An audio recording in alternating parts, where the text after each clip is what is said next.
For as long as I have had an interest in cars, there has been speculation that the manual transmission is on its way out. And that speculation does have a basis in reality, with it seeming like every single year there are just less and less cars being offered with manual transmissions. And there are a lot of underlying factors driving this, from the rise of dual clutch transmissions, CVTs, and just a focus on lap times in the performance car segment.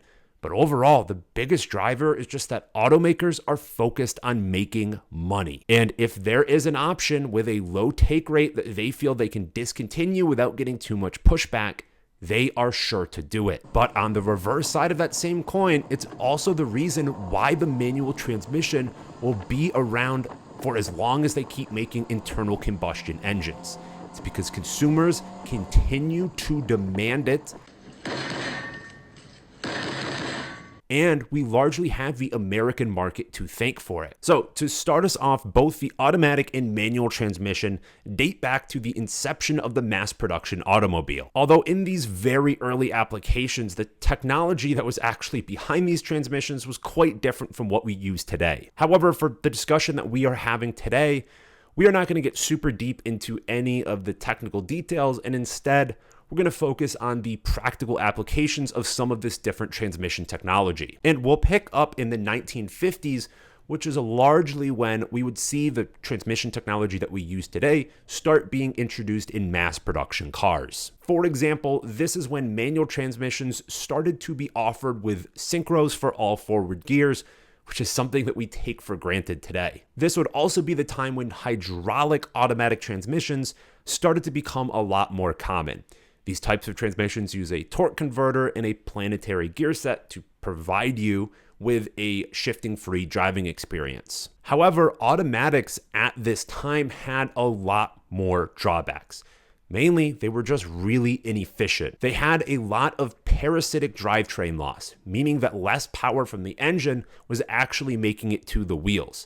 As a result, they had a lot worse performance, and they got worse fuel economy. On top of that, because they were so much more mechanically complex, they were more expensive to produce, more expensive to maintain, more expensive to repair, and on top of that, they offered no control over gear selection. As a result of that, there were two distinct segments that were dominated by the manual transmission for several decades.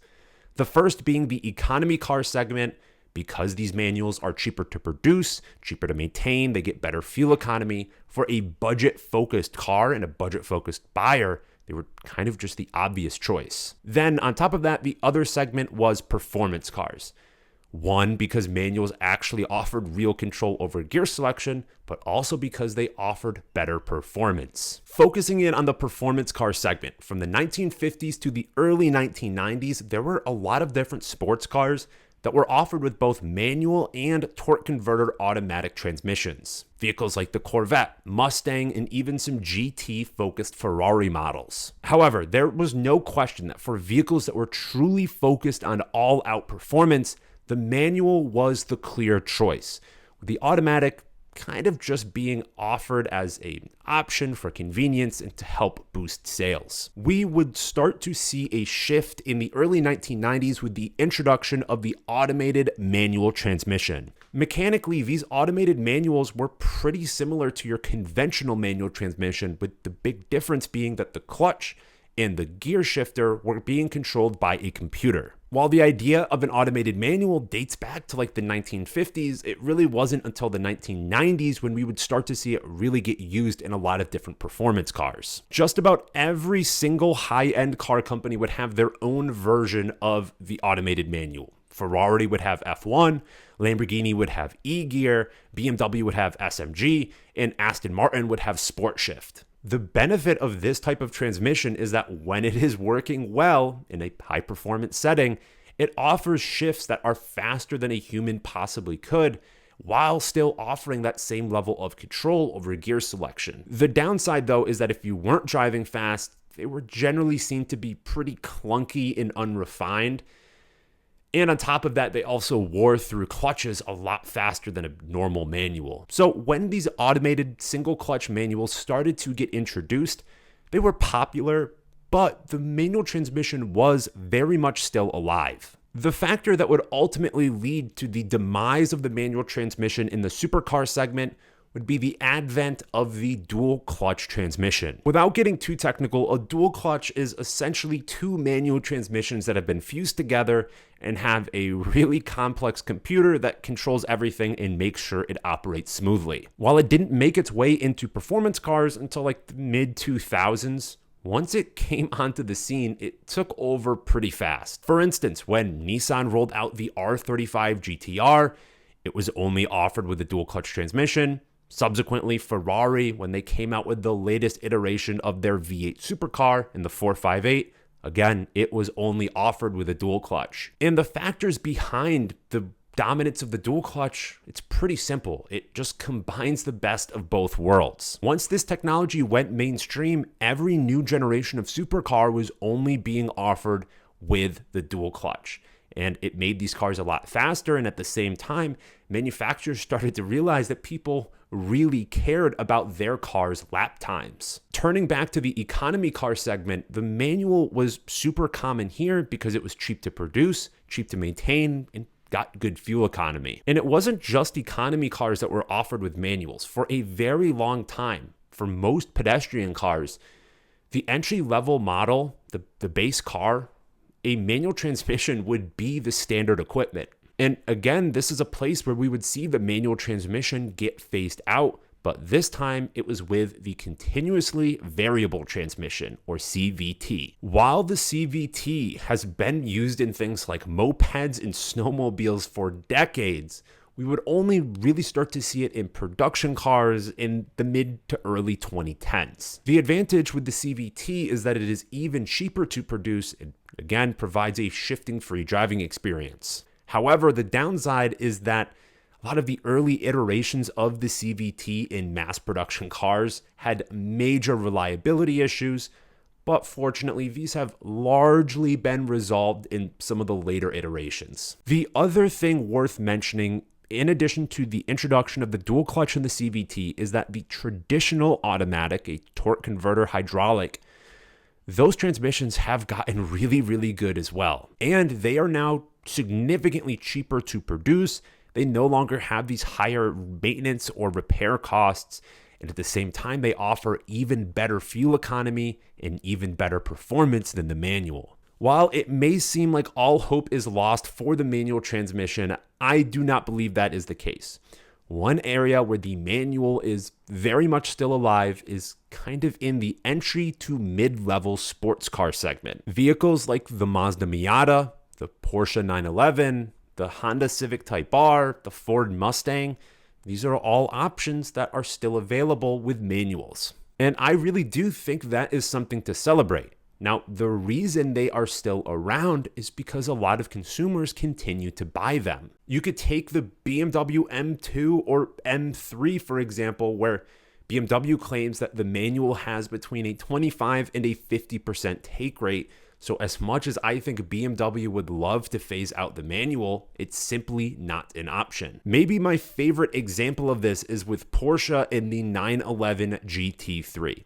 For the 991 generation of the GT3, for the base car, they optioned away the manual transmission and equipped them all with PDKs. Subsequently, they then did a special edition 911R, which was using the GT3 RS powertrain but made it up to a manual transmission. Immediately on the secondary market, these cars were trading for like a 2 or 3x multiple, and Porsche missed out on all of that extra revenue. So as a result, when they did a mid-cycle refresh with the 991.2, that version of the GT3, they brought back the manual. It's a similar story with a vehicle like the Toyota Supra. At launch, a lot of car enthusiasts were very upset with Toyota that they didn't offer this car with a manual transmission. Subsequently, when Nissan came out with the Z, the Supra's main competitor, that car was offered with a manual, and Toyota was then forced to backtrack and equip their Supra with a manual transmission. So now is a good time to talk about some of the cultural differences between the two places that buy the most cars in the world outside of China, and that would be the United States and Europe. Historically, in the United States, consumers have been very receptive to the automatic transmission. for just mass market production vehicles, the average consumer does not want to drive stick. But in Europe, over that same time period, things looked pretty different. Most Europeans actually preferred to drive manual. And this, again, is likely due to a variety of different things. One being the economic advantages of the manual in terms of it being cheaper to produce and cheaper to run and maintain. But there is also a cultural difference here as well. In Europe, people view driving as a skill that you hone and refine and continue to get better at, while a lot of Americans just kind of view it as like a mundane necessity. But over the past 10 or so years, things have really started to change. And now, even in Europe, the automatic is starting to become a lot more common. You could argue whether this is cause or effect, but regardless, what has coincided with this is just a lot of normal pedestrian mass market cars are no longer offered with manuals. Part of this may be because automatics have just gotten really, really good, but regardless, the manual's grip has loosened. So the reason why I said Americans are the one keeping the manual around is because the only segment where it is still really common is sports cars. And this is a place historically where Americans have chosen to buy manual transmissions, and they continue to demand them today. And there is also a whole regulation piece to this as well. In Europe, there are far stricter emissions, fuel economy, and sound laws than there are in the United States. And because automatic transmissions have gotten so good now, they even offer slight bumps to MPG. A lot of car manufacturers now are basically having to opt into the automatic transmission, whether they want to or not. But of course, in the US market, where regulations are still a little bit looser, they're still able to offer the manual. So what does all of this mean? The manual transmission is clearly in decline, but for some segments, it's just really not that big of a deal, particularly with economy cars. The target buyer for an economy car is not an enthusiast. It is somebody who is looking for budget-friendly, reliable transportation. You could make the case that just having less manual transmissions around in general is detrimental to enthusiasts.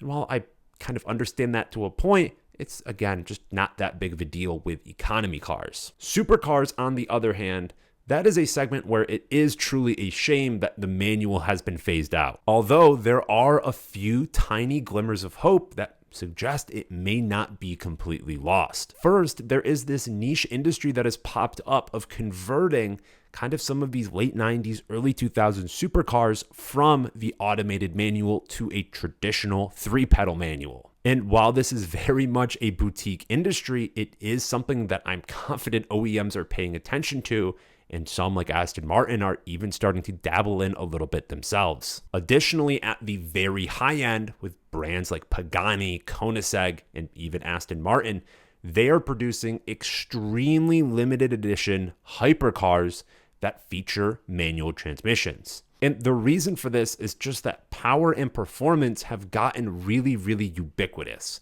When you have a Tesla Model S Plaid that can do 0 to 60 nearly as fast as any hypercar, these brands are now having to pivot and focus on engagement. And I don't think it's totally out of the question that a brand like Lamborghini or Ferrari kind of does a little bit of a 180 and brings back the manual transmission, albeit in a very limited capacity. So while at times it may seem a little bit dark and like the manual transmission is going to be gone before we know it, all hope is not lost. In the economy car segment, where drivers are focused on practicality and not necessarily a fun driving experience, the manual transmission isn't that much of a loss. In the entry-level to mid-tier sports car segment, the manual transmission is very much still alive, and it will continue to be alive as long as consumers buy manual transmission cars. And at the high end with supercars, while the manual has pretty much been phased out there, we do see a couple examples of manufacturers starting to move back in that direction. At the end of the day, we have to remember that automakers are catering to consumer demand. So if consumers demand manual transmissions, they will continue to produce them.